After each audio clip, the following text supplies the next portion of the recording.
Hello વિદ્યાર્થી મિત્રો, open study point open for all ચેનલમાં આપનું હાર્દિક સ્વાગત છે।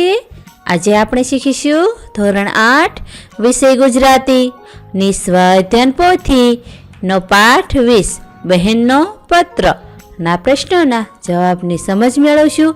વિદ્યાર્થી મિત્રો, આ વિડીયોનો હેતુ કેવળ વિદ્યાર્થીઓ સરળતાથી સમજીને લખી શકે એ માટેનો છે।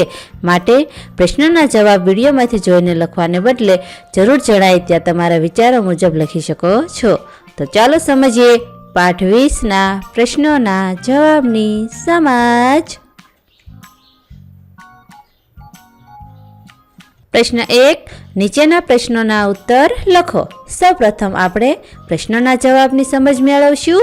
1, એક પક્ષી બીજા પક્ષીને પત્ર લખે તો કેવો લખે? કલ્પના કરીને લખો। અહીંયા તમારે વિદ્યાર્થી મિત્રો એક પક્ષી બીજા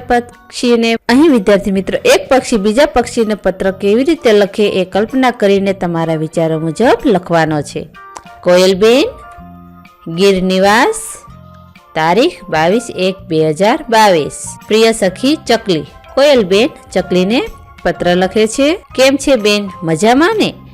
તારો પત્ર મળ્યો, વાંચીને ખૂબ જ આનંદ થયો કે તું ગીર આવવા માંગે છે। હું ખુશ છું ને દુઃખી પણ, કેમ કે તારો અહીં આવવાનો મને આનંદ છે, પણ હવે ગીરનું જંગલ પહેલા જેવું રહ્યું નથી। અહીં હવે ઘટાદાર વૃક્ષો રહ્યા નથી। લોકો પોતાના સ્વાર્થ માટે જંગલનો નાશ કરી રહ્યા છે। મને મારી કે તારી ચિંતા નથી, પણ આપણા ભવિષ્યની ચિંતા છે। આપણી આવનારી પેઢીને રહેવા માટે ઝાડ મળશે કે નહીં એ બધું જવા દે, બસ વહેલી મને મળવા આવજે। ચકા કાકા અને ચકી કાકીને મારી યાદી આપજે। લિખિતન તારી પ્રિય સખી કોયલ। સવાલ 2, નીચે તમને મનપસંદ વૃક્ષનું ચિત્ર ચોંટાડી તે વૃક્ષ આપણને કેવી રીતે ઉપયોગી થાય છે એ લખો। અહીં વિદ્યાર્થી મિત્રો તમારું મનપસંદ વૃક્ષનું ચિત્ર ચોંટાડવાનું છે અને તેના ઉપયોગો લખવાના છે। હું અહીંયા આંબાનું ઝાડ ચોંટાડું છું। આંબો એટલે કેરીનું ઝાડ। પાકેલી કેરી મોટા ભાગના લોકોને પ્રિય હોય છે। કાચી કેરીમાંથી લોકો અથાણું બનાવે છે। આંબામાં જ્યારે મોર આવે છે તો તેની સુગંધ વાતાવરણમાં ફેલાઈ જાય છે। કેરી પાકતા આંબાના ઝાડ પર કોયલ મીઠા ટહુકા કરે છે। સવાલ 3, આ પત્રમાંથી માતૃભાષાનો મહિમા વ્યક્ત કરતા 5 વાક્યો લખો। 1, આપણને વિચારો માતૃભાષામાં જ આવે છે। આપણને સપનાઓ પણ માતૃભાષામાં જ આવે છે। માતૃભાષા હૈયે છે ને તરત હોઠે આવે છે। હાથ કરતાં પણ વધુ હાથવગી માતૃભાષા છે। માતૃભાષામાં શિક્ષણ મેળવવાથી કલ્પના શક્તિ, તર્ક શક્તિ ખીલે છે। 4, ડાબેથી કે જમણેથી વાંચતા એક જ અર્થ થતો હોય તેવા ઉદાહરણ આપો। ઉદાહરણ તરીકે, લીંબડી ગામે ગાડી મળી। આ વિધાનમાં શરૂઆતથી વાંચીએ તો પણ અને અંતેથી વાંચીએ તો પણ લીંબડી ગામે ગાડી મળી એ અર્થ થાય છે। તો આવી રીતે બીજા વિધાનો લખવાના છે। જ્યારે બાવા બારે જા, નવજીવન, મલયાલમ, ઘરમાં નાના મારગ, સીમા મારી રીમા માસી, નમ નમન। 5, તમને SMS, વોટ્સએપ કે પત્રલેખન પૈકી શું ગમે? શા માટે?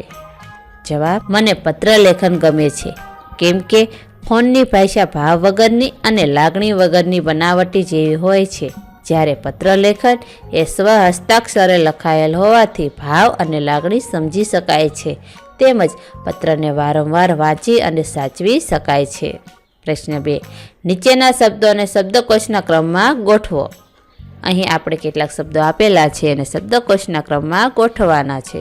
સવાલ 1, જેમાં શબ્દો આપેલા છે વૃક્ષ, વસંત, વાતાવરણ, વસ્તી અને વધામણી।